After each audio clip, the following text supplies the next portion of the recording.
The followers of Muhammad and their supporters in the news media and among many politicians tell the world that Mohammedan Islam is egalitarian, tolerant, just and moral, that it does not discriminate against the people of the book, the Christians and the Jews. Since most of the people in the world are ignorant of the contents of the Quran, they tend to believe these lies. Your observations and remarks are correct, and I would like our listeners to be made aware of the following very relevant points before I go into the details.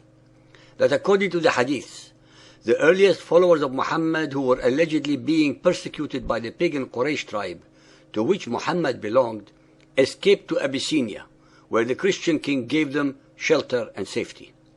That when Muhammad was a child of 12 on a trip to Syria, he met a Christian monk called Bahira, who allegedly asserted that Muhammad was the promised prophet.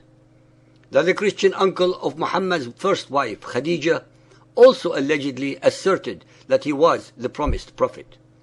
When Muhammad and his followers escaped from Mecca to Medina from the wrath of the pagan Quraysh, the Judaized Arab tribes of the Medina welcomed him as a brother monotheist, leading the Arabs away from paganism. It was while Muhammad was in the Medina among the Judaized Arabs that he instructed his followers to observe their Yom Kippur, day of fasting, called Ashura, as it fell on the 10th day of Muharram. It was also while he was in Medina that he instructed his followers to observe the Qibla of the Judaized Arabs, that is, to pray towards the direction of Jerusalem. It was also while he was among the Judaized Arab in the Medina that many of the most important legal, moral, temporal and ritual rules of the Quran were allegedly revealed to him by Gabriel. He filled his Quran with an impressive number of stories, events and traditions that were plagiarized, pirated, plundered and or perverted almost verbatim from the non-canonical Hebrew and Christian scriptures, as we have shown in several chapters of our series. Muhammad's debt, both moral and religious, to the people of the book is not only immense, but it is also incontrovertible. Muhammad's infatuation with the people of the book turned into hatred when they rejected his claims that he was the Prophet of Allah, who was sent to convert not only the pagans, but them also. At this, they had to draw the line. Since what Muhammad was offering in his Quran had absolutely nothing to compare with what the people of the book already had, they obviously were not willing to accept his dictates and presumptions. Muhammad was now like a rejected suitor, who had no doubt whatsoever in his own self-asserted grandiosity and claims to prophethood, and hence reacted with immense hatred and violence against the people of the book. He did so through his usual allegedly revealed verses by the angel Gabriel, hence giving his hatred and ill thoughts the power of sanctity. His Surah At-Tawbah, number 9, in numerous verses, he recites his litany of hate-mongering and war-mongering thoughts against the pagans as well as against the people of the book. Al-Tawbah 9.5. But when the forbidden months are past, then fight and slay the pagans wherever you find them, and seize them, beleaguer them, and lie in wait for them in every stratagem of war. Fight them, and Allah will punish them by your hands. Say, if it be that your fathers, your sons, your brothers, your mates, or your kindred, the wealth that you have gained, the commerce in which you fear a decline, or the dwellings in which you delight, are dearer to you than Allah or His Apostle, or the striving in His cause, then wait until Allah brings about His decision, and Allah guides not the rebellious. Our listeners, please notice the transition of Allah or His Apostle, which makes Muhammad equal in importance to Allah. Al-Tawbah 9:29. Fight those who believe not in Allah nor the last day, nor hold that forbidden which has been forbidden by Allah and His Apostle, nor acknowledge the religion of truth, even if they are of the people of the book, until they pay the Jizzya with willing submission and feel themselves humiliated. The translator of the Quran explains this verse as follows. Jizzya, the root meaning is compensation. The derived meaning, which became the technical meaning, was a poll tax levied from those who did not accept Islam, but were willing to live under the protection of Islam, and were thus tacitly willing to submit to its ideals being enforced in the Muslim state. There was no amount permanently fixed for it. It was in acknowledgement that those whose religion was tolerated would in their turn not interfere with the preaching and progress of Islam. Ladies and gentlemen, please be aware that the jizya was an onerous tax, in many cases amounting to almost 50% of the income of the people of the book, levied against them in their own subjugated lands to protect them. To protect them from whom? Or from what?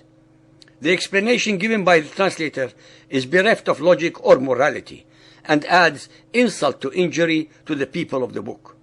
Moreover, even as they pay this egregious tax, they are to be humiliated and reminded of their inferior status under the sword of Muhammadan Islam in their own conquered homelands. It was to escape these debilitating taxes and humiliations that hundreds of thousands of the subjugated peoples converted to Muhammadan Islam. 9.33.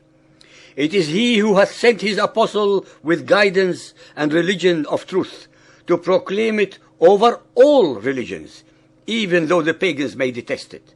There is no ambiguity regarding the supremacist meaning of over all religions. Believing that they are predestined to conquer the world, the Arabs and Muhammadan Muslims went to war against all the surrounding civilization to mass murder, enslave, plunder, rape, destroy, and dehumanize millions of people. They did so on a colossal scale, on 3 continents covering almost 10 million square miles, slaughtering and enslaving hundreds of millions of people in the name of Allah. Al-Imran 3.56. As for those disbelieving infidels, Jews, Christians, and pagans, I will punish them with a terrible agony in this world and the next. They have no one to help them or save them. If anyone disputes with you about Jesus being divine, flee them and pray that Allah will curse them. O you who believe, take not into your intimacy those outside your religion, Jews and Christians and pagans. They will not fail to corrupt you. This verse is one among hundreds that discriminate, incite hatred, and vilify all humans who do not believe as the Muhammadans do in Allah and Muhammad as his messenger. Al-Ma'idah 5.51. O ye who believe, take not the Jews and Christians for your friends and protectors. Our listeners should not need many more such vile verses to be convinced of Muhammad's Qur'an's racism, hate-mongering, and discriminatory attributes. Al-Ma'idah 5.57.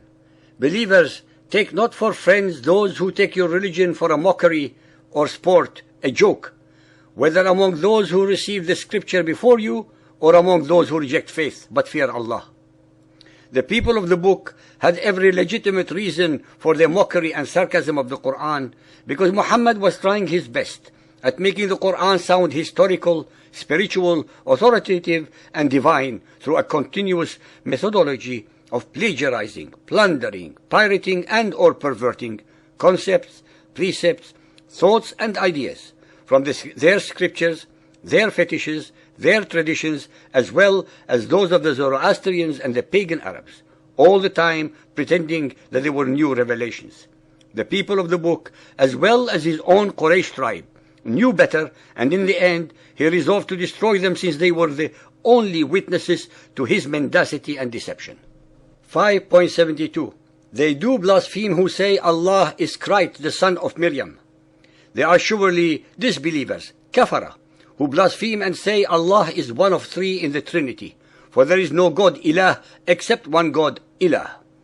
If they desist not from saying this blasphemy, verily a grievous penalty will befall them. The disbelievers will suffer a painful doom. The Qur'an and the believing followers of Muhammad consider all Christians who believe in the divinity of Jesus as kafara, unbelievers, equal to the hated pagans, and hence subject to the choices of conversion, subjugation, or death. All those Christians who think that they can be friends with believing Muhammadans are deceiving themselves, since the few verses of the Qur'an that we have so far quoted, without even referring to more of them in the hadith, prove otherwise. For those believers and unbelievers who would like to learn much more about the status of the people of the book under Muhammadan Muslim rule, we recommend the very best in this subject. Dhimmis and Dhimmitude by the author Bat Ye'or.